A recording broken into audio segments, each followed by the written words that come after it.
The Galactic Council chamber floated in the void like a massive crystal, reflecting the light of 1,000 distant stars. Inside, representatives from 300 species gathered in the circular assembly hall. The air hummed with translation devices working overtime, converting countless languages into something each species could understand. Ambassador Elena Vasquez stood at the human podium, her hands gripping the edges of the metal stand. She had been Earth's voice for 23 years now. Her hair had gone from black to silver during that time. The stress of representing humanity to a galaxy that barely respected them had aged her faster than the years alone could account for. Today would be different. Today she would make them listen. Honored council members, Elena began, her voice steady despite the anger burning in her chest. I come before you with evidence of systematic genocide. The Krath Dominion has attacked 17 worlds in the past 2 years. They claim these attacks are accidents or misunderstandings. They are not. She activated the holographic display. Images filled the air above the assembly floor. Burning cities. Dead families. Children who would never grow up. The representatives shifted in their seats. Some looked away. Others whispered to their aides. 1 week ago, the Krath attacked New Terra. It is a farming colony. No weapons. No military bases. Just families growing food to feed the outer colonies. Elena's voice cracked slightly, but she pushed forward. They killed 137 people. The Krath commander said their navigation system malfunctioned. This is a lie. She pulled up more data. Flight paths, communication records, tactical analysis. Everything pointed to a deliberate attack. The Krath are testing the Council's resolve. They want to see how much they can take before anyone stops them. I am asking you, pleading with you to take action. Invoke the emergency protocols. Send peacekeepers. Do something before more innocent people die. The chamber fell silent. Elena looked around at the alien faces staring back at her. Some showed pity. Others showed annoyance. Most showed nothing at all. The Krath representative, a massive reptilian creature named Scarth, rose from his seat. His scales gleamed under the chamber lights. When he smiled, rows of sharp teeth showed.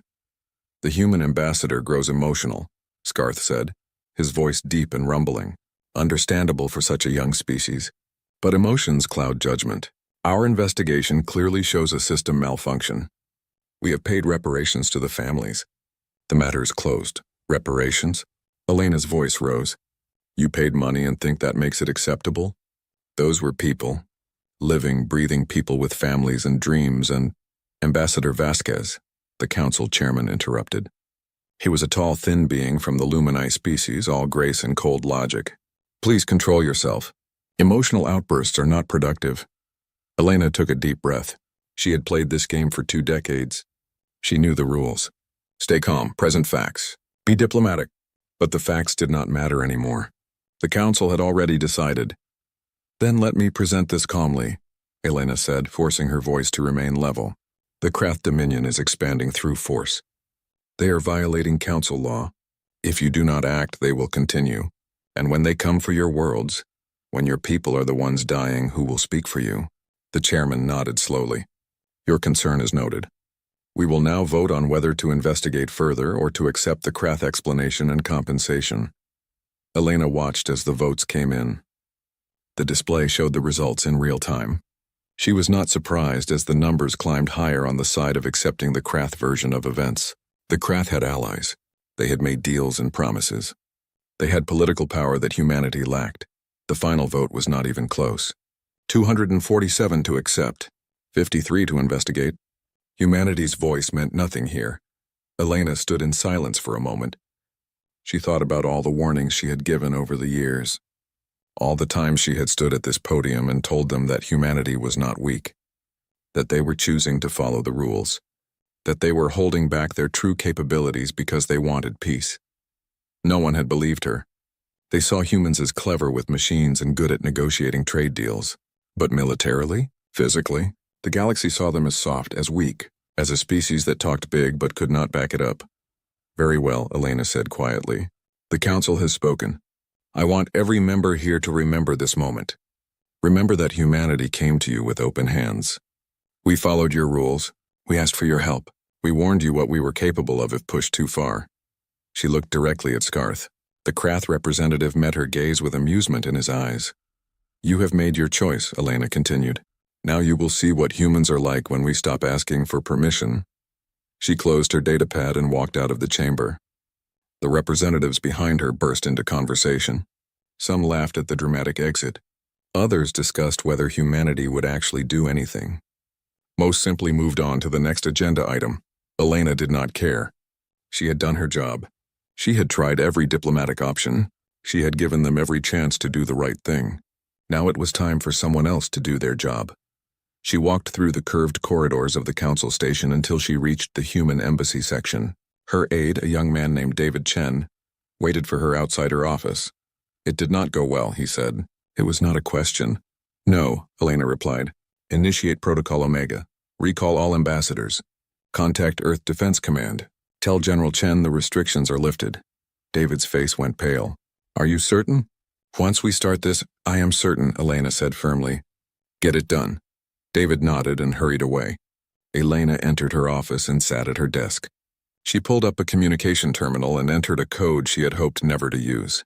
A code that would reach every human colony, every ship, every military installation. The message was simple. Protocols revoked. Full authorization granted. Defend ourselves. Defend our allies. Show them what we are. She sent it and leaned back in her chair. There would be no going back now. Across human space, the message arrived. On Earth, in an underground facility beneath the mountains of Colorado, General Marcus Chen stood in a command center that had been built 50 years ago when humanity first joined the Galactic Council.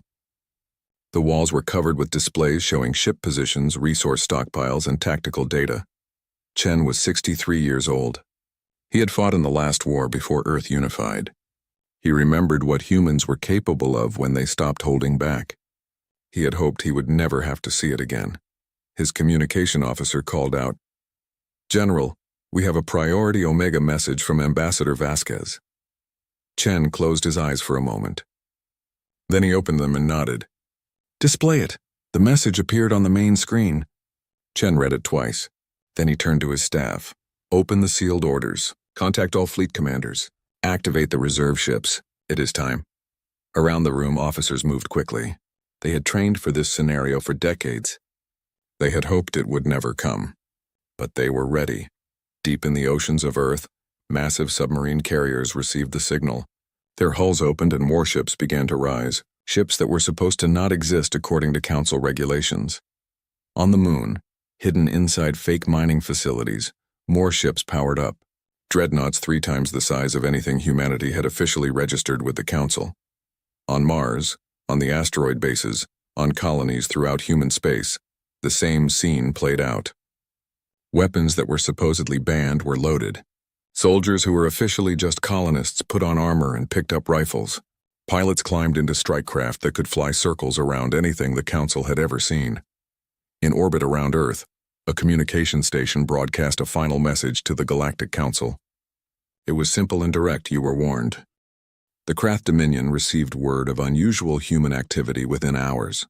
Commander Scarth, fresh from his victory at the Council, laughed when he heard the reports. "Let them posture," he told his subordinates. "Humans are merchants and engineers, not warriors. If they want to throw a tantrum, we will teach them their place." He ordered 3 of his fleets to the human border. 47 warships total, more than enough to handle whatever the humans might send. The Krath fleet commander, a veteran named Thrak, was more cautious. He had studied humans during his career. Something about them made him nervous. The way they looked at problems, the way they learned, the way they adapted. But orders were orders. Thrak positioned his fleet near the human border and waited. He did not have to wait long. The sensor officer called out, "Contact, multiple human ships entering the sector." "Numbers?" Thrak asked. 5 ships, 1 large vessel and 4 smaller carriers. Thrak relaxed slightly. 5 ships against 47? This would be over quickly. "Open a channel," he ordered. "Let me speak to their commander." The view screen activated. A human appeared. He was older, with gray hair and hard eyes. He wore a military uniform that looked functional rather than decorative. I am General Marcus Chen of the Earth Defense Force, the human said. You are ordered to withdraw from this sector immediately. Thrak bared his teeth in what his species considered a smile. I am Commander Thrak of the Krath Dominion. You are outnumbered and outgunned. Surrender your ships and we may allow you to live. Chen's expression did not change. You had your chance for surrender, Commander. That opportunity has expired. The channel closed. Thrak stared at the blank screen for a moment. Then he laughed. Human arrogance is impressive. All ships attack formation. Disable their vessels but try to take them intact. The Council will want to see what rules they have been breaking. His fleet moved forward, surrounding the 5 human ships. Standard Krath tactics called for overwhelming force at medium range. Energy weapons would disable shields and engines. Then boarding parties would secure the ships. The human vessels did not try to run. Instead, they accelerated directly toward the Krath formation. They are either very brave or very stupid, Thrak muttered. His weapons officer opened fire along with the rest of the fleet. Energy beams lanced through space, striking the human ship's dead center, and the human ships kept coming. Report, Thrak demanded. Their shields are holding. No, wait. They do not appear to be using shields. Their armor is absorbing our fire. That is impossible. Increase power. The Krath fleet poured more energy into their attack. The human ships glowed red-hot from the bombardment. Their hulls should have been vaporized. Instead, outer layers of armor burned away, revealing more armor underneath. The heat dissipated across the hull in patterns that suggested careful engineering. Then the human ships opened fire. The sound of railguns firing cannot travel through space, but the effect was unmistakable. Tungsten slugs the size of cars launched at 3% of light speed. They crossed the distance between fleets in seconds. The first Krath ship simply exploded. The slug went through the shields like they were not there, punched through the hull, and came out the other side. The ship broke apart from the kinetic energy transfer. Then the missiles launched, thousands of them, each smaller than a person but moving fast and maneuvering independently. The Krath point defense systems tried to shoot them down. They destroyed hundreds, but thousands more got through. Krath ships began dying. Not disabled, dying. Reactors breached, hulls torn open, crew exposed to vacuum. Evasive maneuvers, Thrak shouted. Reform the line, focus fire. But the human carriers had launched strike craft, small 1- or 2-person vessels that moved with impossible agility. They dove through the Krath formation, firing precisely at weapon systems and engines. Thrak watched in horror as his fleet fell apart. These were not the limited vessels humanity was supposed to have. This was not the defensive posture they were supposed to maintain. This was something else entirely. This was war, real war, human war. And the Krath had no idea how to fight it. The battle lasted 4 hours and 17 minutes. When it ended, 43 Krath warships were destroyed. 4 more were crippled and captured. The human fleet had taken damage to 2 ships, but both were still operational. Not a single human casualty. Commander Thrak found himself on the bridge of his flagship, now powerless and drifting. Human boarding pods had attached to his hull. He could hear the sound of cutting torches working through his blast doors. His crew looked to him for orders, but what orders could he give? The doors exploded inward. Smoke filled the bridge. Through the haze, armored figures emerged. They were shorter than Krath warriors, but their armor made them look massive. Each one carried weapons that looked brutal and functional. No decorative elements. No ceremonial designs. Just tools built for killing. A human stepped forward and removed their helmet. It was a woman with short, dark hair and a scar across her cheek. She looked at Thrak with cold, professional eyes. Commander Thrak, she said in perfect Krath language, you are now a prisoner of war. Order your crew to stand down. Thrak's pride warred with his survival instinct. Pride lost. He gave the order. The humans moved through his ship with disturbing efficiency. They knew exactly where everything was. Bridge, engineering, weapon systems, crew quarters. They had studied Krath ship designs down to the smallest detail. On the HMS Wellington, General Chen watched the tactical display update. All enemy ships neutralized. All objectives achieved. He allowed himself a small smile. It had been a long time since he commanded in actual combat. The old skills had not faded. Open a broad channel, he ordered. All frequencies. Make sure every ship station and sensor array in this sector can hear it. His communication officer nodded. Channel open, sir. Chen looked directly into the camera. He knew this message would reach the Galactic Council within hours.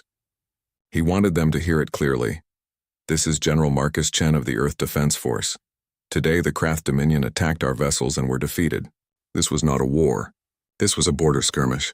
A demonstration of capability. The Krath attacked our civilians at New Terra without provocation. We will respond proportionally. That means we are coming for your worlds, Krath, not your civilians, your military, your leadership, the ones who gave the orders. You have 1 week to evacuate your homeworld's non-combatants. After that, we are coming. This message ends. The channel closed. Chen turned to his executive officer, a younger man named Rodriguez who had been practically bouncing with nervous energy throughout the entire battle. Get me a casualty report from the captured ships, Chen ordered. I want to know how many Krath died and how many survived.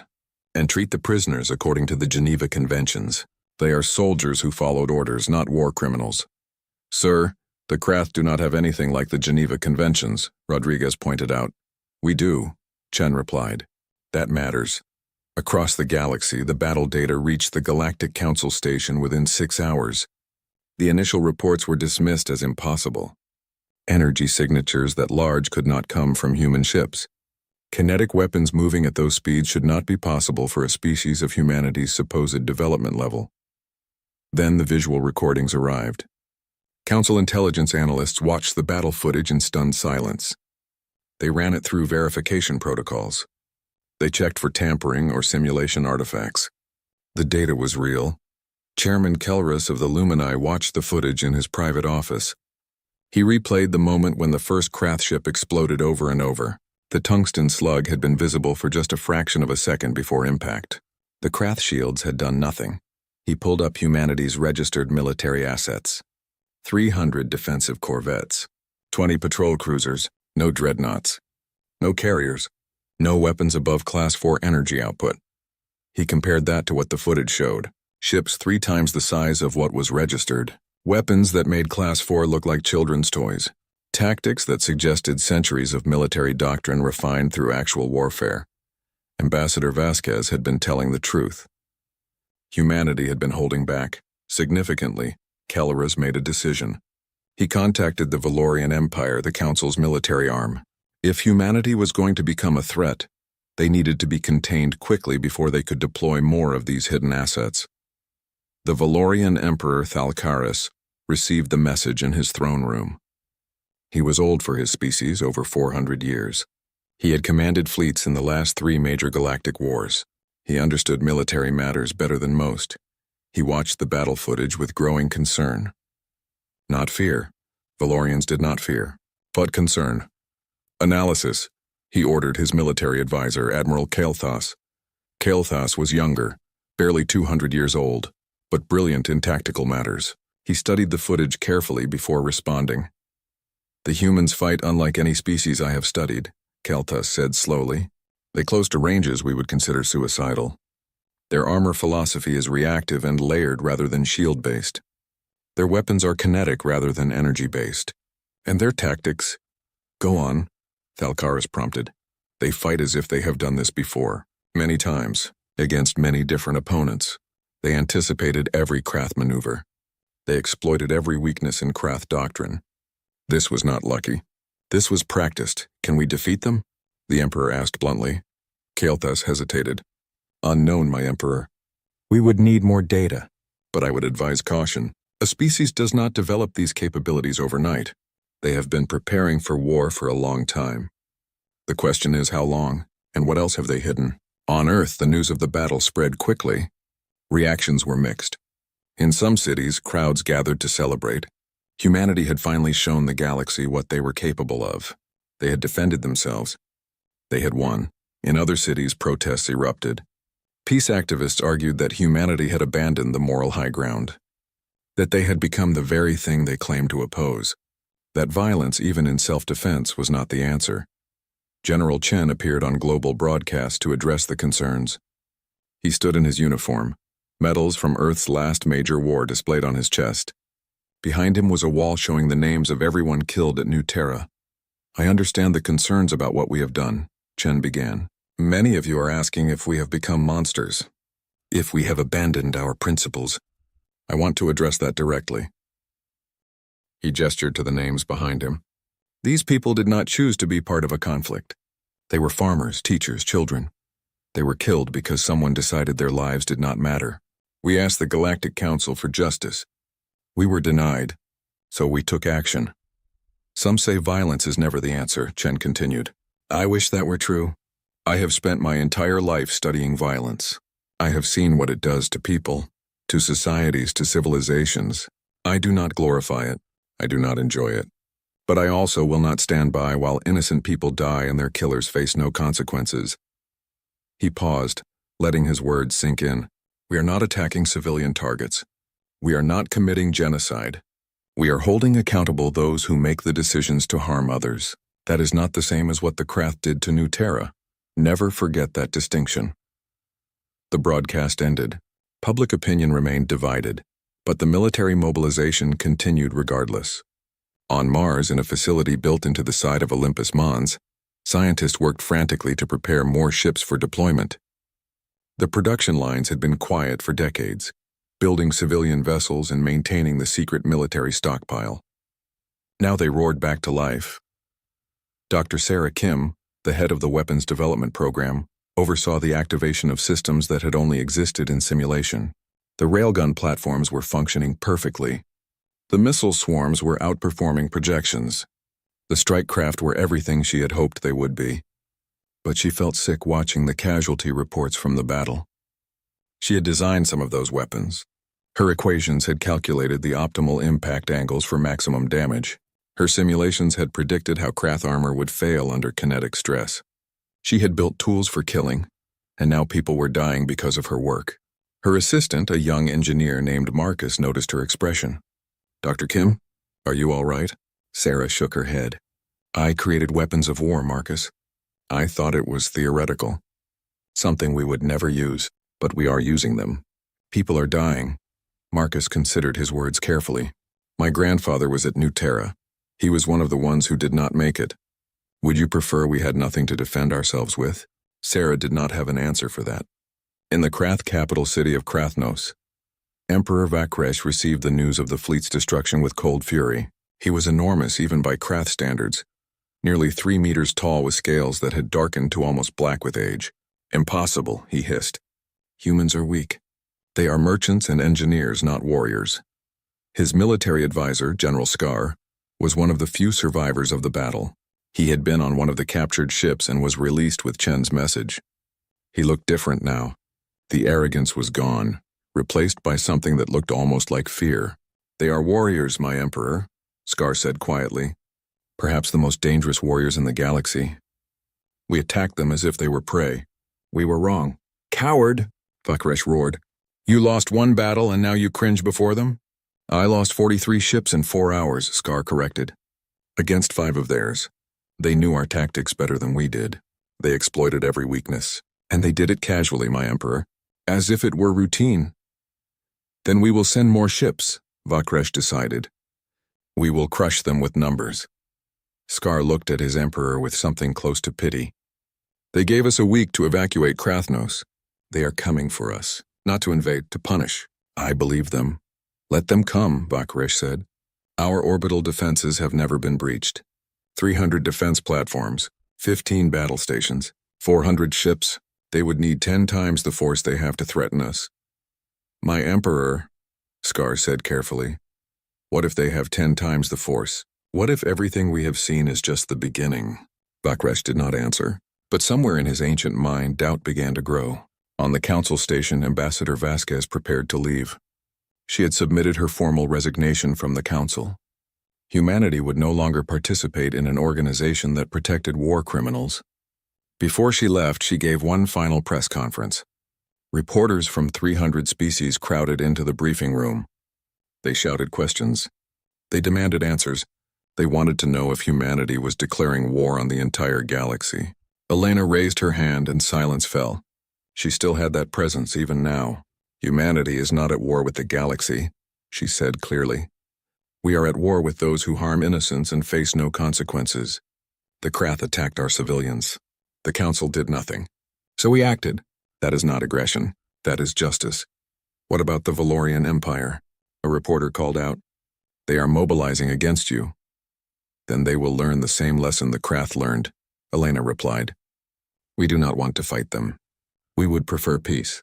But if they come for us, we will defend ourselves. And we will win. How can you be so certain? Another reporter asked. Elena smiled grimly. Because we have been practicing for 10,000 years. We fought each other for millennia before we unified.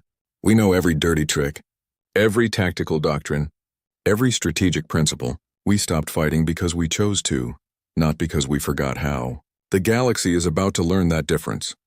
She left the podium to chaos. Reporters shouted more questions, but she ignored them.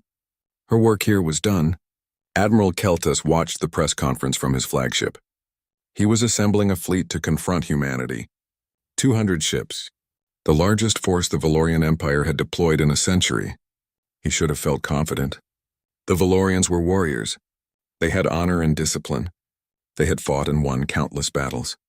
But watching the human ambassador speak, seeing the certainty in her eyes, Keltus felt something unfamiliar. He felt doubt. In the depths of space, hidden beyond sensor range of any Council world, the human reserve fleet waited. 300 ships, dreadnoughts and carriers that had been built in secret over 5 decades, crews that had trained in hidden facilities, weapons that the Council had never imagined. They waited for orders that would soon come. The galaxy was about to learn what humanity had been warning them about for 50 years. They were about to see what happened when humans stopped holding back. The human fleet arrived at Krathnos 7 days after the border battle.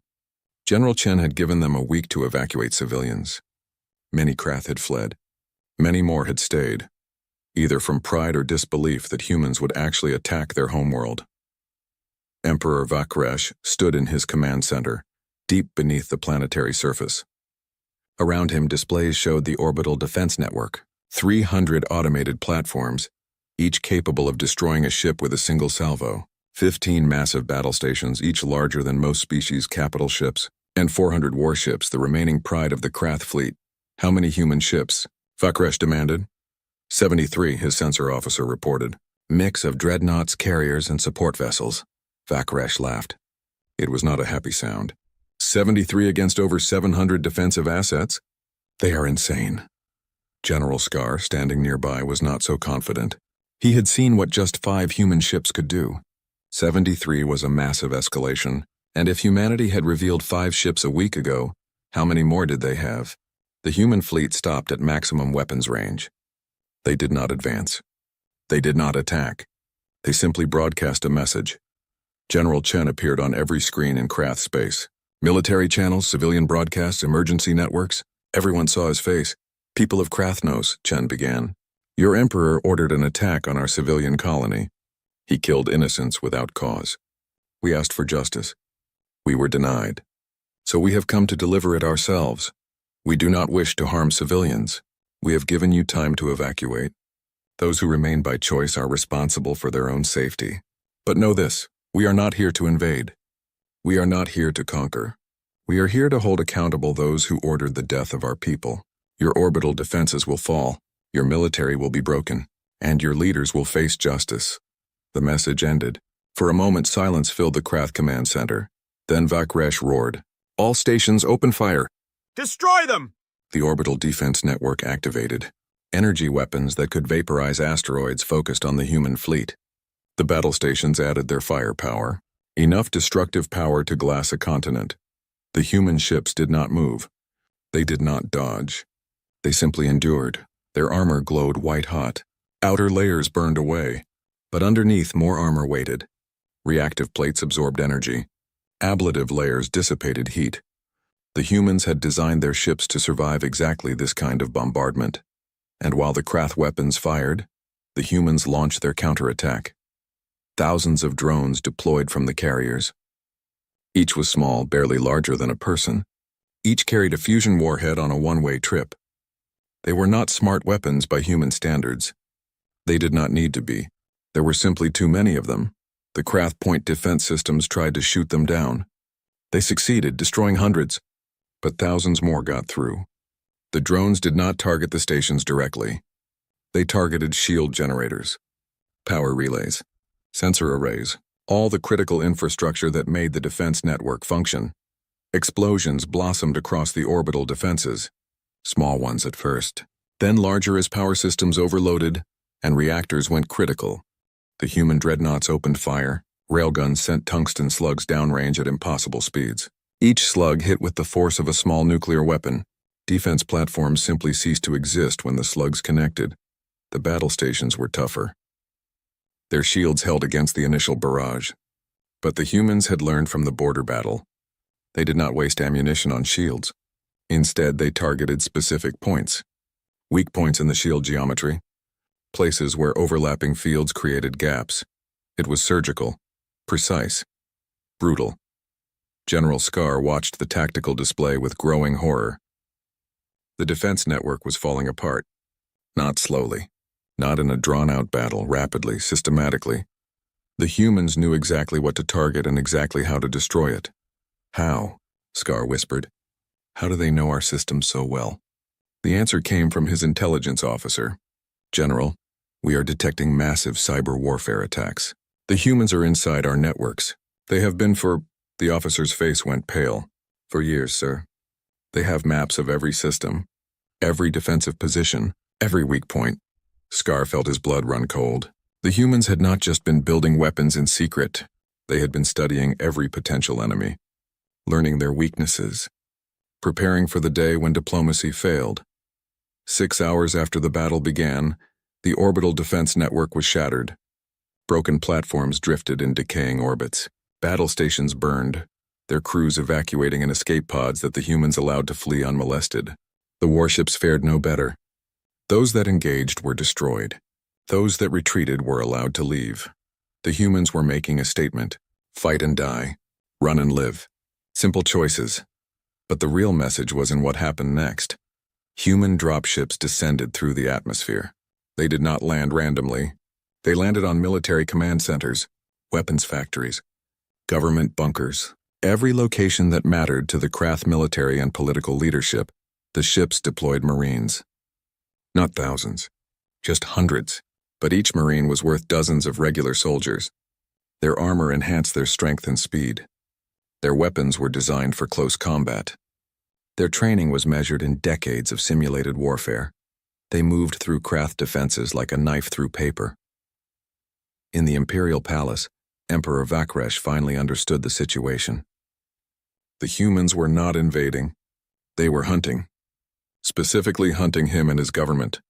We need to evacuate, one of his advisors said urgently. We have a ship standing by. Vakresh nodded.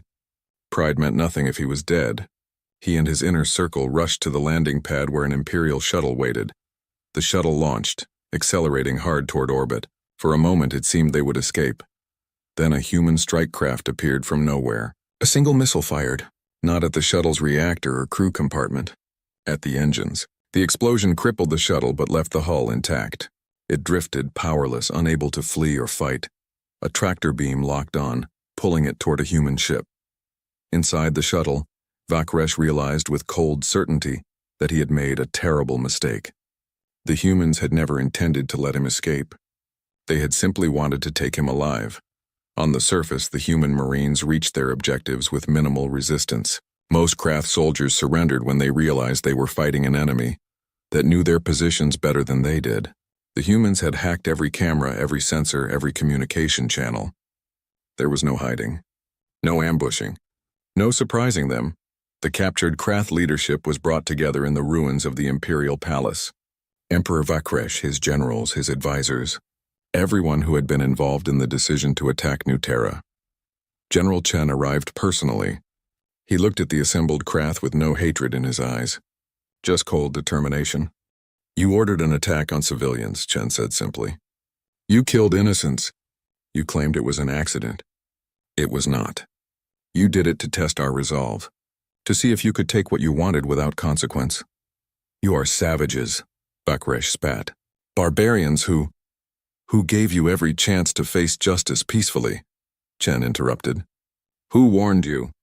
who asked the galaxy to intervene. You chose this path, now you walk it. The Krath leadership was transported off-world, not to Earth, not to a human prison, to the ruins of New Terra. The human transport ship landed in what had been the colony's main settlement. The buildings were still burned, the scorch marks still visible. Small memorials had been erected at the spots where people died. The Krath prisoners were marched through the settlement. Chen walked with them, pointing out specific locations. Here is where the Martinez family lived. Father, mother, 2 children, all killed when your ships bombed their home. Here is the school. 23 children inside when it was hit. Here is the medical center. The doctors and nurses were treating patients when your attack began. They died trying to save others. Vakresh tried to look away. Chen grabbed his head and forced him to look. No, you ordered this. You see what you did? Everybody. Every life ended. This is your doing. Own it.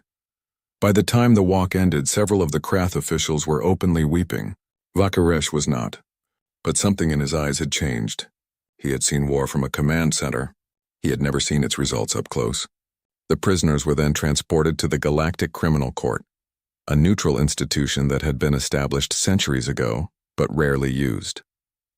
Representatives from dozens of species gathered to observe the trial.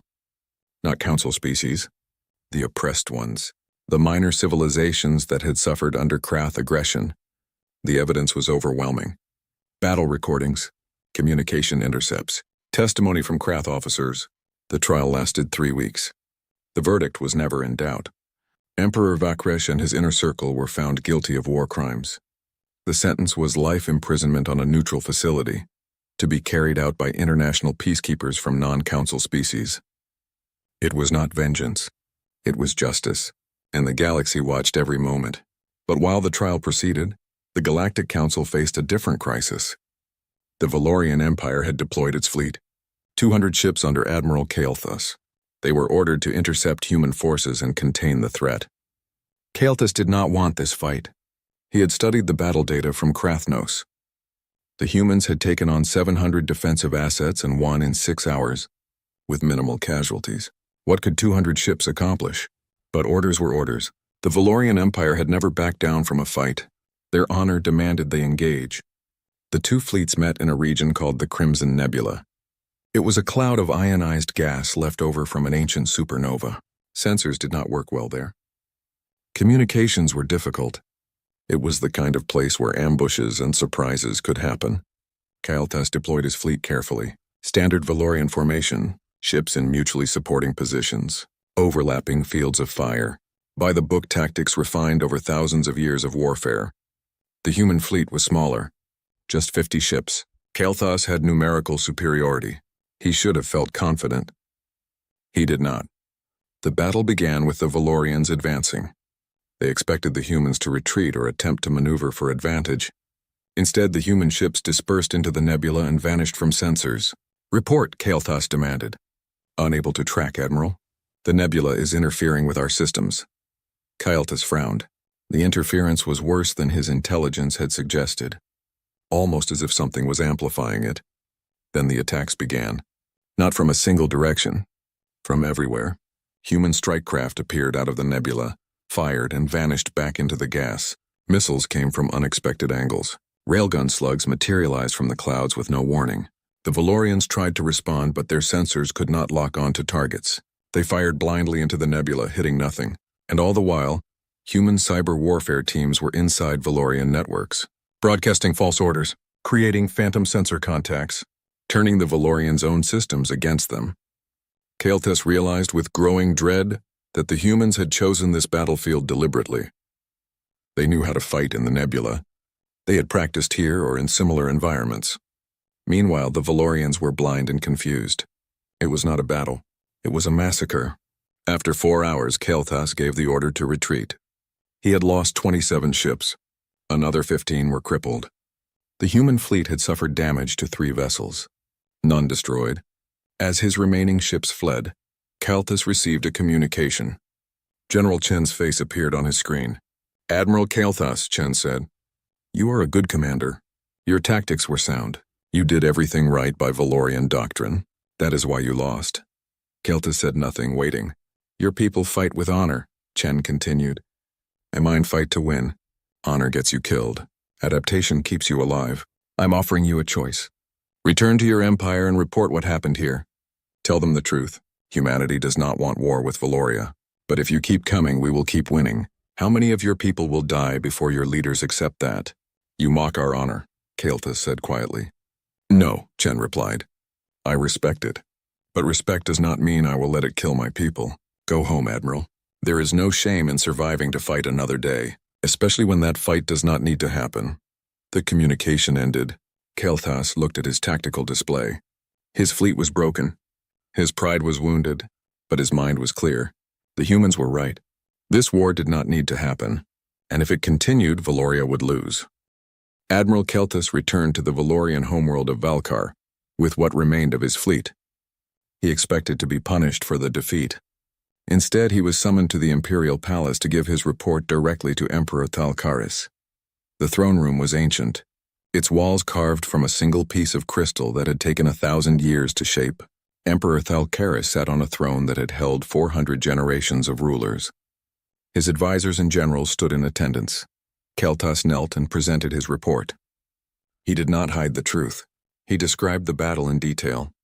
The human tactics, the technological superiority, the cyber warfare, the complete and total defeat.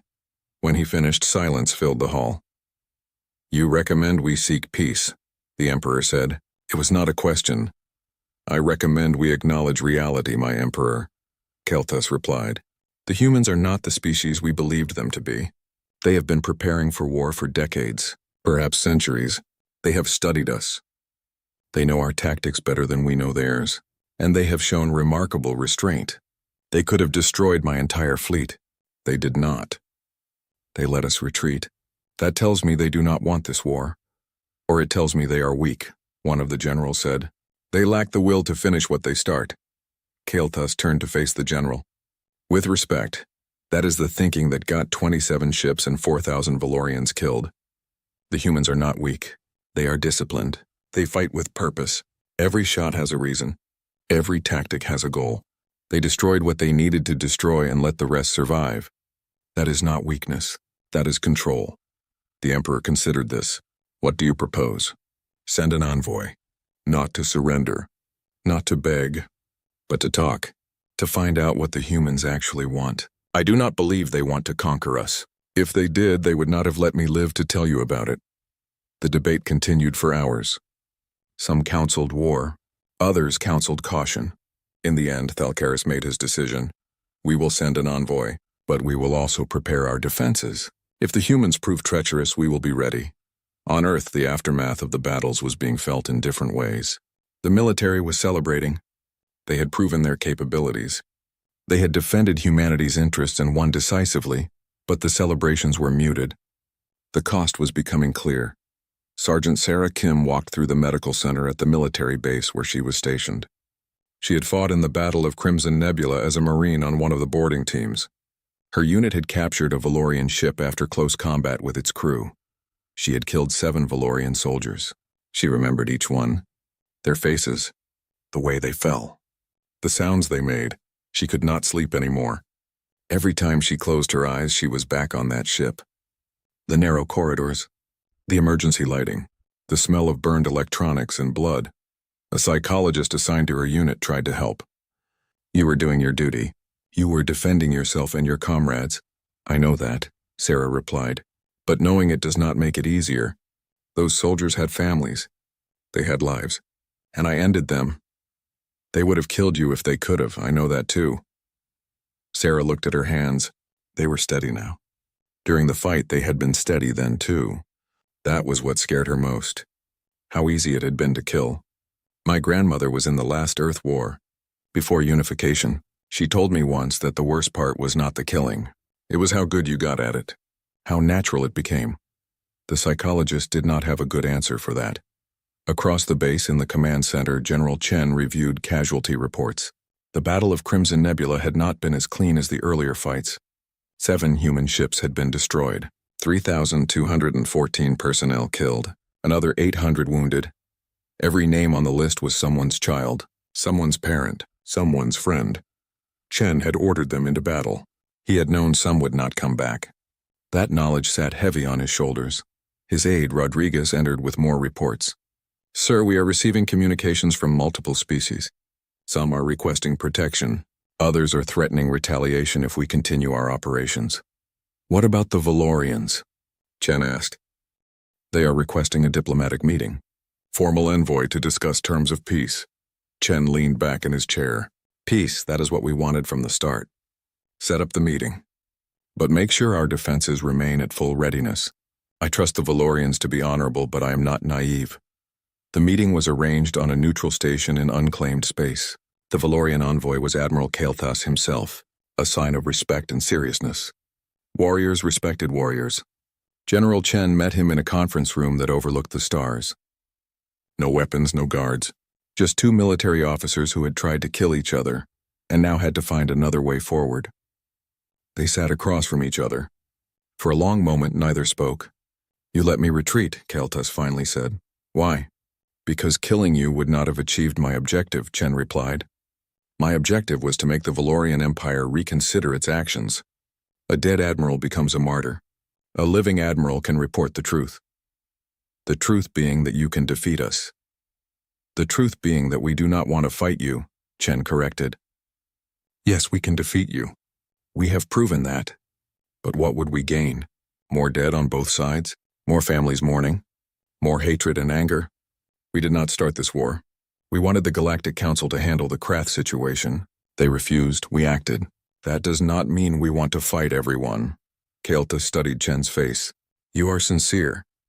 "I'm exhausted," Chen said bluntly. "I am 63 years old, Admiral. I have seen more war than I ever wanted to. I unified my planet by fighting people I should have been working with. I swore I would never do it again. And here I am back in a war. The difference is, this time I know exactly what I am doing and why. I am protecting my people. Nothing more. Nothing less." "What do you want from Valoria?" Kael'thas asked. "Stay out of our way. We are not attacking council species that leave us alone. We are holding accountable those who harm innocents. If Valoria wants to continue serving as the council's military, that is your choice. But do not make humanity your enemy unless you are prepared to lose. That is not how our honor works," Kael'thas said. "We cannot simply abandon our allies." "Then pick better allies," Chen replied. "The Krath committed genocide. Multiple times. The council did nothing. Is that an alliance worth dying for?" Kael'thas had no immediate answer. He had been thinking the same thing during the long trip back to Valkar. The Valorian Empire prided itself on honor. Where was the honor in defending war criminals? "I will take your words to my emperor," Kael'thas said. "But I cannot promise what his decision will be." "I am not asking for promises," Chen said. "I am asking for thinking. Real thinking about what this war is about and whether it is worth Valorian blood." The two warriors parted with mutual respect.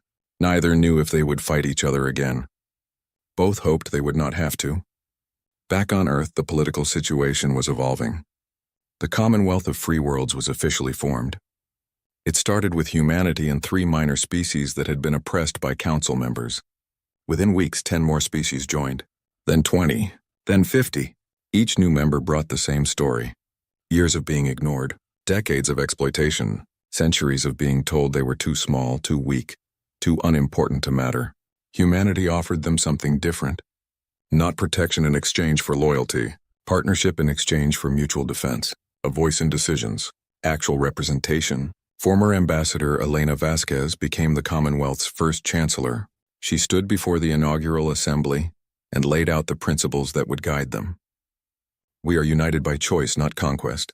We defend each other not because we must, but because we choose to. And we will never become what we oppose. The moment we start behaving like the old council, acting like our might gives us the right to dominate, that is the moment we fail." The Commonwealth grew quickly. Too quickly for the remaining council species. They saw a rival power forming, a direct challenge to their authority.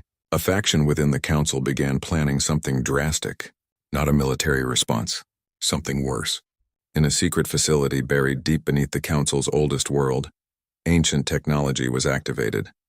It had been left behind by the precursor race that had founded the original galactic civilization 10,000 years ago.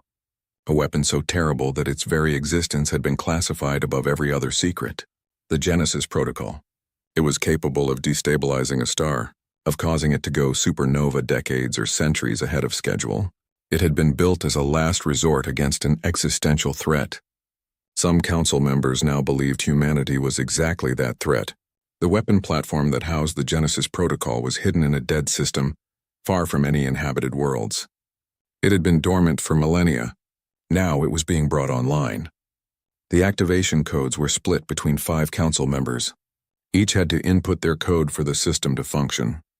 It was meant to prevent any single individual from using it. But fear and desperation had brought 5 leaders to agree on the unthinkable. Their target, Sol Earth's star. If they destroyed the star, they would destroy Earth and the heart of humanity's power. The Commonwealth would collapse without its founding species. The moral implications were staggering. Earth had 15 billion people. The entire Sol system had another 5 billion spread across colonies on Mars, Europa, Titan, and dozens of orbital habitats.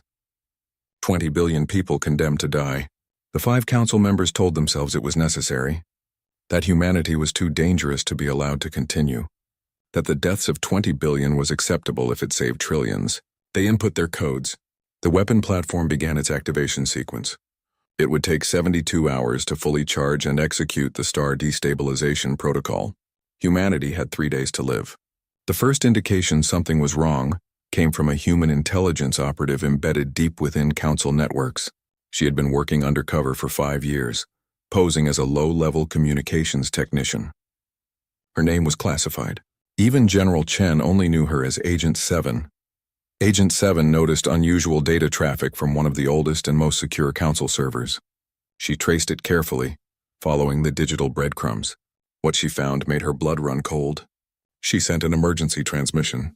Priority Alpha, the highest level alert. Within minutes, every human, military, and civilian leader was reading her report. The Genesis Protocol was active. Sol was the target. 3 days until execution. General Chen stared at the data in disbelief. He had prepared for many scenarios: invasion, economic warfare, diplomatic isolation. But genocide on this scale? The complete annihilation of humanity's homeworld and 20 billion people. Is this confirmed? He asked his intelligence chief. Yes, sir. We have corroborated it with 3 other sources. The weapon is real. It is active. And it is targeting Sol. Chen closed his eyes for a moment. When he opened them, his expression was cold and determined. Get me every ship we have. Every weapon. Every soldier. We have 1 shot at stopping this. If we fail, humanity ends. Emergency mobilization orders went out. Ships were pulled from patrols. Reserves were activated. The entire human fleet was ordered to assemble at a staging point near council space. The mission was clear. Find the weapon platform. Destroy it. Before it could fire. The problem was that the council had hidden it well. The dead system it occupied was not on any standard charts. Human intelligence was working frantically to locate it, but time was running out.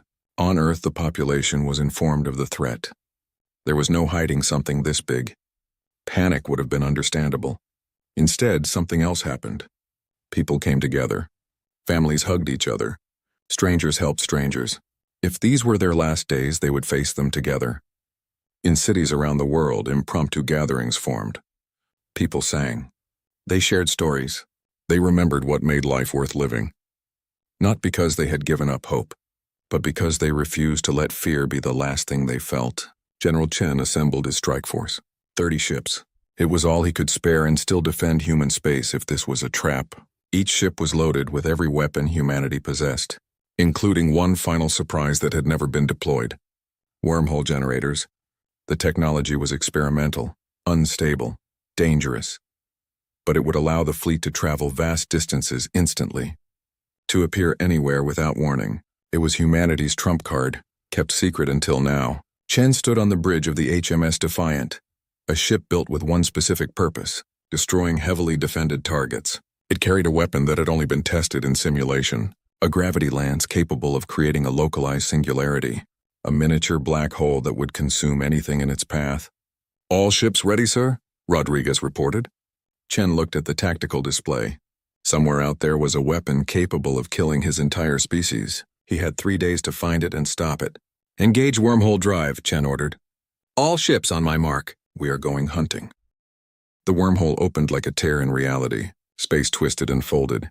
The human strike force vanished from their staging area and reappeared 40 light-years away in less than a second. General Chen gripped his command chair as the universe spun around him. The wormhole travel was disorienting. Nausea swept through the bridge crew. Some vomited. Others simply held on and endured.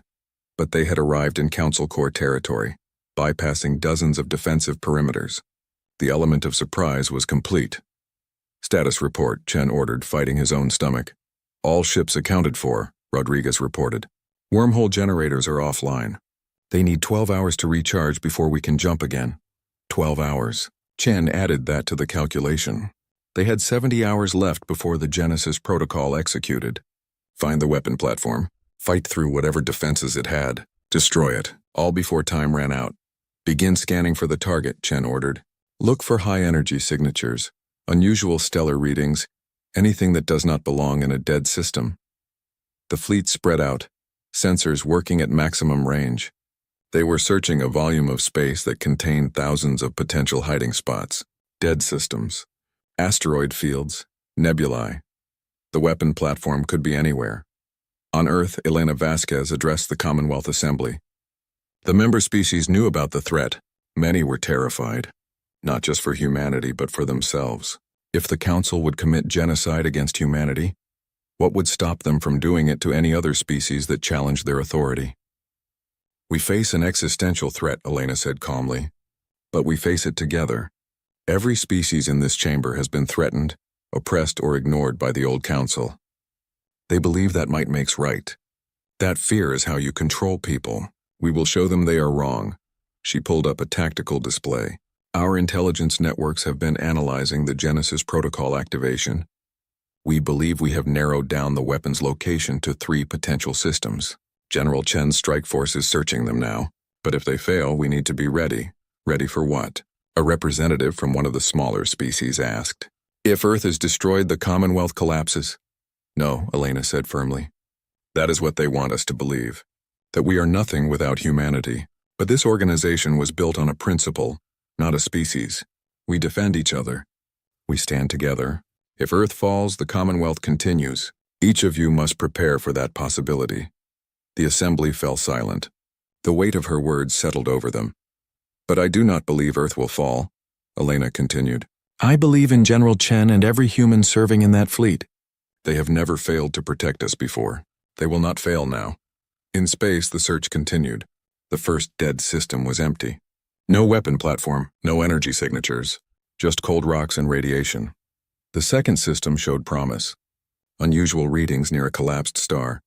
The fleet approached cautiously, weapons ready. It was a trap. Council defense drones hidden in the asteroid field, activated and swarmed the human ships. Thousands of them, each carrying explosive charges designed to overwhelm point defense systems. Evasive action, Chen ordered. All ships defensive formation. The human fleet was prepared for this. They had anticipated that the Council would defend the weapon. Countermeasures deployed. Electronic warfare systems jammed drone guidance. Point defense lasers tracked and destroyed incoming threats, but the drones kept coming. Wave after wave, the Council had committed serious resources to protecting their secret. This is a delaying tactic, Chen realized. They know we are coming. They are trying to slow us down. He made a decision. 6 ships stay here and clear these drones. The rest of the fleet proceeds to the third system. We cannot afford to waste time. The fleet split. 6 ships remained behind to fight the drones. The other 24 jumped to wormhole transit again, burning through precious energy reserves. They emerged in the third system and immediately knew they had found it. The weapon platform hung in the void like a monument to ancient power. It was massive, easily 5 kilometers across, built from materials that predated any modern civilization. Around it, a fleet of Council ships waited. 200 vessels, more than Chen had brought. And beyond the fleet, automated defense systems. Weapons platforms that looked like they had been pulled from the same ancient technology as the Genesis protocol itself. We are outnumbered 3 to 1, Rodriguez said, quietly. Then we better be 3 times as good, Chen replied. He opened a fleet-wide channel. All ships, this is General Chen. The weapon platform ahead of us is preparing to destroy Earth, our home, our families, everything we have ever known. We have come to stop it. I will not lie to you. Many of us will not survive this battle, but we will stop that weapon, for Earth, for humanity, for the future. He paused, letting his words sink in. Activate all weapon systems. Deploy strike craft, and remember your training. We have fought impossible odds before. We have won before. We will win today. All ships attack formation. Let's show them what happens when you threaten our home. The human fleet accelerated toward the Council forces. Every sensor was active. Every weapon was armed. Every pilot and soldier was ready. The Council fleet moved to intercept. They had the numbers. They had the position. By every conventional military calculation, they should win. But they were not fighting conventional warfare. They were fighting humans. The battle began with a massive missile strike. Human ships launched every missile they had. Thousands of projectiles filled the space between the fleets. The Council point defense systems opened fire, destroying hundreds. But the missiles were a distraction. While the Council focused on the incoming barrage, human strike craft launched from their carriers. Small, fast, maneuverable. They dove through the missile swarm, using it as cover. The strike craft hit the Council formation before they realized what was happening. Precision strikes on command ships, on communications relays, on ammunition storage. The Council fleet fell into chaos. Their coordination broke down. Ships fired on targets that no longer existed, or worse, on each other, as human cyber warfare created false sensor readings. And then the human capital ships opened fire. Railguns sent tungsten death downrange. Energy weapons that had been charging since they entered the system released their stored power. The human fleet was smaller, but what they lacked in numbers they made up for in sheer destructive capability. Council ships began dying. Fast. Too fast. But the Council had numbers and time on their side. For every ship they lost, they destroyed one human vessel. The exchange rate was terrible for them, but they could afford it. Chen watched his tactical display as the battle developed. 7 human ships destroyed, 11 damaged, but they were pushing through. Getting closer to the weapon platform, the automated defense systems around the platform activated. Ancient weapons that had been sleeping for millennia. Energy beams that could slice through shields and armor like paper. Kinetic projectiles accelerated to relativistic speeds. The HMS Defiant took a direct hit. The entire port side was torn away. Atmosphere vented. Crew compartments exposed to vacuum. But the ship kept moving, kept fighting. Chen felt the Defiant shudder under the impact. Damage reports flooded in. Casualties mounting.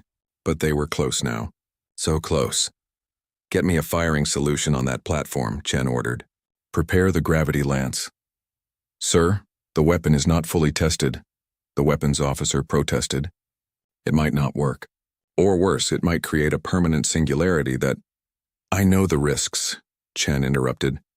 Do it anyway. We do not have another option. The Defiant pushed forward through devastating fire. More human ships fell. The HMS Wellington exploded. The carrier Ajax broke apart. The destroyer Indomitable crashed into a Council battleship in a kamikaze run. But the human fleet kept pushing, kept fighting, because behind them Earth held its breath. 20 billion people waiting to see if they would live or die. The Defiant reached firing range. The weapon platform's defenses focused on it, pouring everything into stopping the human ship.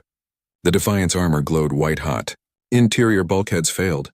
Fires broke out across multiple decks. Fire the gravity lance. Chen roared. The weapon activated. Space itself warped. A point of impossible density formed at the tip of the Defiant's main gun. For a moment, nothing seemed to happen. Then the singularity launched forward following the targeting solution. It moved slowly compared to normal weapons, but it was inexorable, unstoppable. It hit the weapon platform dead center. The Genesis protocol housing crumpled like paper. The ancient structure, which had withstood 10,000 years of cosmic radiation and micrometeorite impacts, simply ceased to exist. The singularity consumed it in seconds, pulling in debris and energy. Then, as designed, the singularity collapsed. It had existed for only 3 seconds. But 3 seconds was enough. The weapon platform was gone. The threat to Earth neutralized. Chen slumped in his chair. Around him, the bridge crew was cheering. They had done it. Against all odds, they had saved Earth. But the cost was devastating. 14 human ships destroyed, over 8,000 personnel dead, another 3,000 wounded. The remaining Council fleet began to retreat. They had lost their reason to fight. Without the weapon platform, there was no point to this battle. Chen let them go. He had no desire for more killing. "Get me a channel to Earth," Chen ordered. "I want to speak to Chancellor Vasquez." Elena's face appeared on the screen. Her eyes were red. She had been crying, but now she was smiling through the tears. "We are reading the destruction of the weapon platform," she said. "You did it, Marcus. You saved us." "At a terrible cost," Chen replied. "Too many good people died today, Elena. Too many." "I know," Elena said softly. "But they died protecting others." "That matters." "That will always matter," Chen nodded. He was too tired to argue. Too tired to feel anything but relief that it was over. But it was not quite over yet. Agent 7, the intelligence operative who had discovered the Genesis protocol, had compiled evidence of who had authorized the weapon's activation. She released it on every galactic network simultaneously. 5 council leaders, their names, their faces, the authorization codes they had input, everything. The galactic public exploded in outrage, not just Commonwealth species. Even loyal council members were horrified. Genocide on this scale was unthinkable. That their own leaders would contemplate it, would attempt it, shattered the last credibility the council had. Within days, all 5 leaders were arrested by their own people.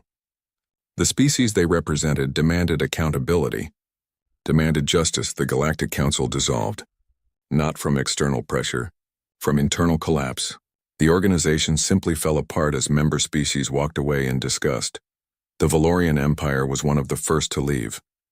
Emperor Thalcaris personally contacted Elena Vasquez to request formal peace negotiations. "Your people have shown remarkable restraint," Thalcaris said during their first conversation. "You defeated us in battle. You could have retaliated when we learned of the Genesis protocol. You did not. You targeted only those responsible. The Valorian Empire respects strength tempered with wisdom. We request a formal peace treaty and alliance." Elena was surprised but pleased. "What about your honor? I thought Valorians could not ally with those who defeated them." "Honor without wisdom is just pride," Thalcaris replied. "Admiral Kelthus taught me that. Your General Chen taught him. We would be honored to stand beside humanity as equals, not enemies." The treaty was signed 3 months later. The Valorian Empire became the first major power to join the Commonwealth of Free Worlds. Others followed. Species that had been neutral saw which way the wind was blowing. The Commonwealth offered something the old council never had: real representation, genuine protection, and the knowledge that might would be used to defend the weak, not oppress them. 5 years after the Battle of the Genesis platform, the Commonwealth had grown to include over 60% of galactic civilization.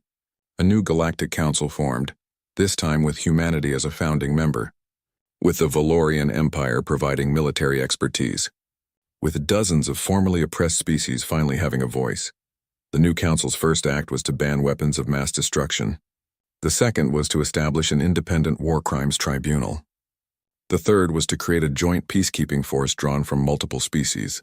Elena Vasquez served as the Commonwealth's chancellor for 15 years before retiring. She had aged considerably. The stress of the position had taken its toll, but she could look back with pride at what had been accomplished. General Chen retired at the same time. He was 78 years old, too old to command anymore. He spent his remaining years teaching at the military academy, ensuring the next generation understood not just how to fight, but why restraint mattered. On Earth, a memorial was erected at the site where the first council embassy had been built. It listed the names of everyone who had died in the conflicts. From New Terra, from the border battles, from Krathnos, from the Crimson Nebula, from the Genesis platform. Thousands of names, humans and aliens alike. People who had died because diplomacy failed, because power was abused, because the galaxy had to learn a hard lesson about humanity. General Chen visited the memorial on the anniversary of the Genesis platform battle every year until he died at age 92. He would stand before the names and remember. A young girl approached him on his final visit, just months before his death. She could not have been more than 10 years old. She looked at the old general with curiosity. Sir, my teacher said you won the war. Are we safe now? Chen knelt down with difficulty. His knees were not what they used to be. He looked at the girl with kind eyes. Safer, he said honestly. But safety is not permanent. It must be maintained. We have to choose peace every day, and we have to be strong enough that others respect that choice. Will there be more wars? The girl asked. Chen looked up at the memorial. At all those names. Maybe. Probably. Humanity is very good at war. We have had a lot of practice. But we are learning to be even better at peace. That is the real victory, not winning battles. Creating a world where battles do not need to happen. But what if someone attacks us again? The girl persisted. Chen smiled. Then we will defend ourselves. We will defend our friends. We will show them what we are capable of. But we will not become monsters in the process. That is the balance we must maintain. The strength to fight when necessary, the wisdom to know when it is necessary. The girl thought about this. That sounds hard. It is, Chen agreed. But nothing worth doing is easy. Now go on. Your parents are probably looking for you. The girl ran off. Chen stood slowly, his joints protesting. He looked at the memorial one last time.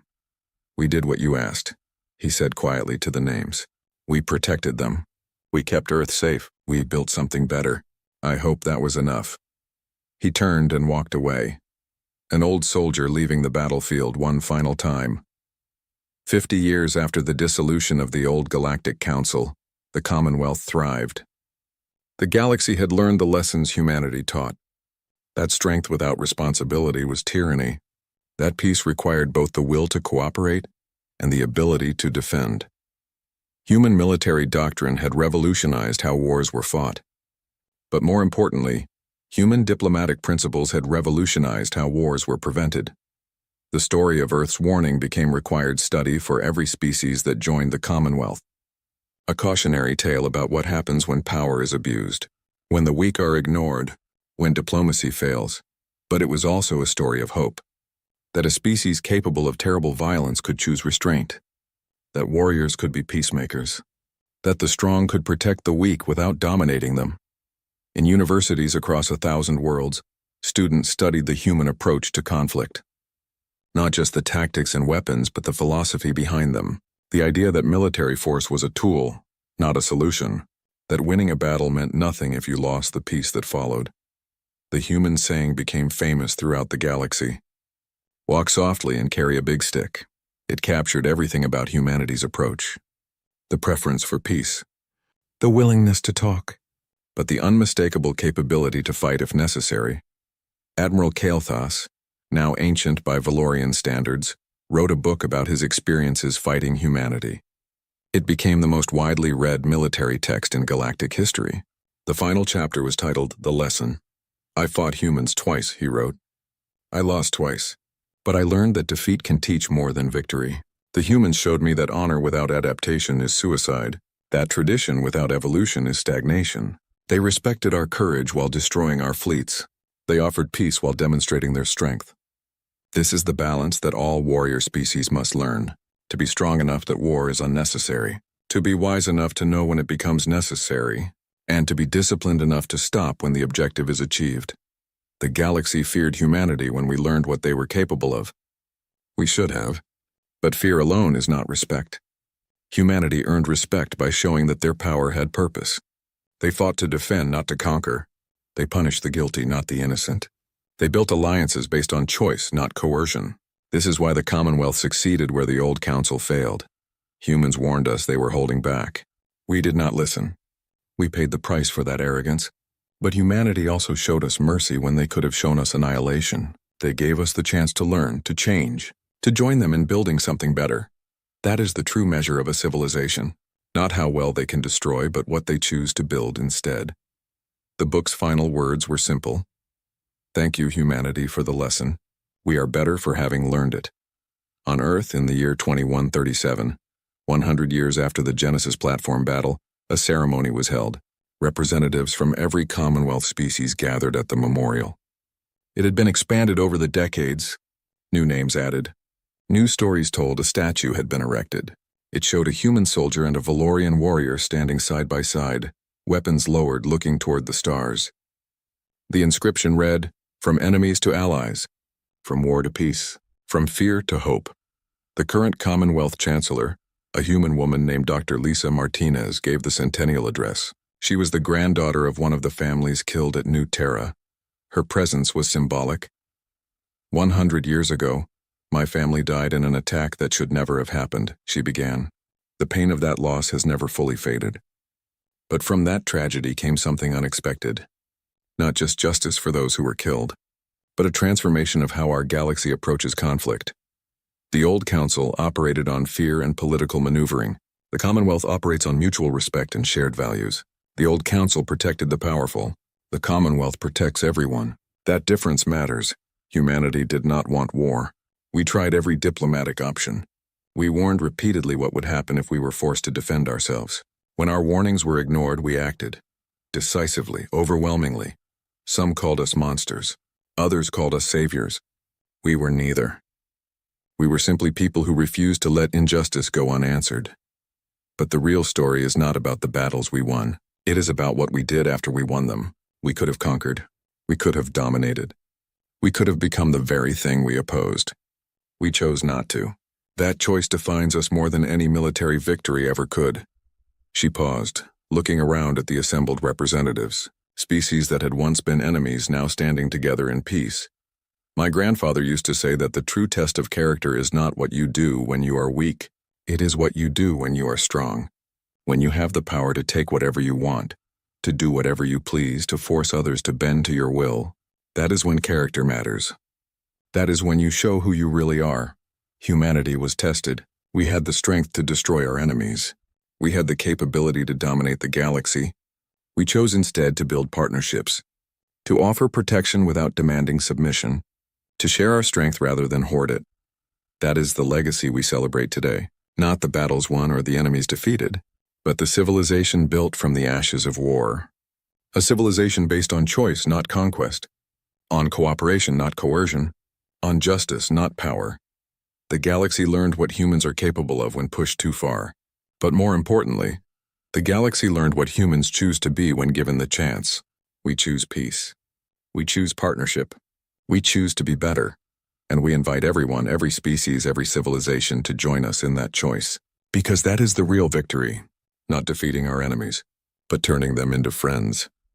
The ceremony ended with a moment of silence for all those lost in the conflicts. Humans and aliens alike, soldiers and civilians, the guilty and the innocent. Everyone touched by the violence. Then music played. Not a war march, not a funeral dirge, but a celebration of life, of survival, of hope. In the crowd, an elderly Krath stood quietly. He had been a junior officer during the attack on New Terra. He had followed orders without question, without thinking about what those orders meant. After the war, after Krathnos fell, he had been tried and sentenced to community service, rebuilding what his people had destroyed. He had spent 20 years on New Terra, helping to reconstruct the colony, working alongside the families of those he had helped kill. It had been the hardest thing he ever did. Facing the consequences of his actions, seeing the pain up close, understanding finally what war really meant. But the humans had given him that chance to make amends, to be better. They could have executed him. Many called for it. Instead, they gave him the opportunity to change. Now he stood at the memorial looking at the names of his victims. He came every year. He would until he died. It was the least he could do. A human woman approached him. She was elderly, too, in her 80s. She looked at him with eyes that had seen too much pain. "You're here again," she said softly. "I will always be here," he replied. "Your daughter, Maria Martinez, she was 10 years old. I was on the ship that bombed her school." The woman nodded. She knew. They had talked before, many times over the years. "Have you forgiven yourself yet?" she asked. "No," he said honestly. "I do not think I ever will." "Good," she replied. But there was no hate in her voice, just sadness. Forgiveness is not forgetting. It is not excusing. It is choosing not to let the past poison the future. I forgave you years ago, not because what you did was acceptable, but because holding on to hate was destroying me more than it was hurting you. She placed a hand on his arm. You have spent 20 years making amends. You built homes. You taught children. You did everything you could to be better. That matters. My daughter is still gone. Nothing will bring her back. But you did not let her death be meaningless. You changed. That is what she would have wanted. The Krath felt tears running down his scaled face. He had cried often over the years. Each tear a small payment on a debt that could never be fully repaid. Thank you, he whispered. The woman smiled sadly. Do not thank me. Thank the humans who chose justice over vengeance, who gave you a chance when you did not deserve one, who believed that people could change. That is the real miracle. Not winning the war, but winning the peace. She walked away, leaving him with his thoughts and his memories. Across the galaxy, similar scenes played out. Former enemies finding ways to coexist. Old wounds slowly healing. The scars remained, would always remain. But they no longer defined everything. The Commonwealth military continued to train. Humanity shared its tactical knowledge freely with allied species. The goal was not to create an empire, but to ensure that no single aggressor could threaten multiple species again. Collective security through mutual strength. But the real work happened in schools and universities, in trade negotiations and cultural exchanges, in the slow, difficult process of building trust between species that had been enemies. It was not perfect. There were setbacks. There were incidents where old prejudices surfaced, where conflicts threatened to escalate, but now there were mechanisms to handle them. Diplomatic channels, international courts, peacekeeping forces. War was still possible. Humanity had not changed that fundamental reality. But war was no longer inevitable, no longer the first option. That was progress. General Marcus Chen had been dead for 50 years, but his words were still quoted. His tactics still studied, his philosophy still taught. We are not peaceful because we are weak. We are peaceful because we are strong enough to be peaceful. Never forget that distinction. Those words were carved into the wall of every Commonwealth military academy, a reminder that strength and wisdom must go together, that the ability to destroy must be balanced by the discipline to restrain. Humanity had warned the galaxy, had tried diplomacy, had held back for decades. When pushed too far, they had shown exactly what they were capable of. But they had also shown what they chose not to do with that capability. That choice made all the difference. The galaxy had faced a reckoning, not just with humanity's military power, but with its own failures, with the corruption and complacency that had let the old council rot from within, with the acceptance of injustice as long as it happened to someone else. Humanity had forced the galaxy to look in the mirror, to see what it had become, and to decide if that was what it wanted to be. The answer eventually was no. The Commonwealth of Free Worlds was not perfect.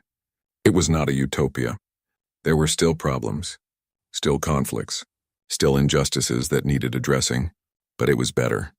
Measurably, undeniably better, and it existed because humanity had warned the galaxy, had tried every peaceful option, and had finally said enough. The reckoning had come. The galaxy had learned its lesson, and from the ashes of war something better had been built. That was the story that would be told for 1,000 years, not a story of humanity's military triumph but of their moral victory, the victory of choosing to be better when they had every excuse to be worse. The galaxy had been warned. It had not listened. It had paid the price, but it had also been given a second chance. And together, humanity and its allies were determined not to waste it. The stars shone down on the memorial, on the names of the dead, on the living who remembered them, on the future they had all helped create. Earth had warned the galaxy. Diplomacy had failed. The reckoning had come. And from that reckoning, hope had emerged. That was the true story. That was the real victory. And that was the legacy that would endure.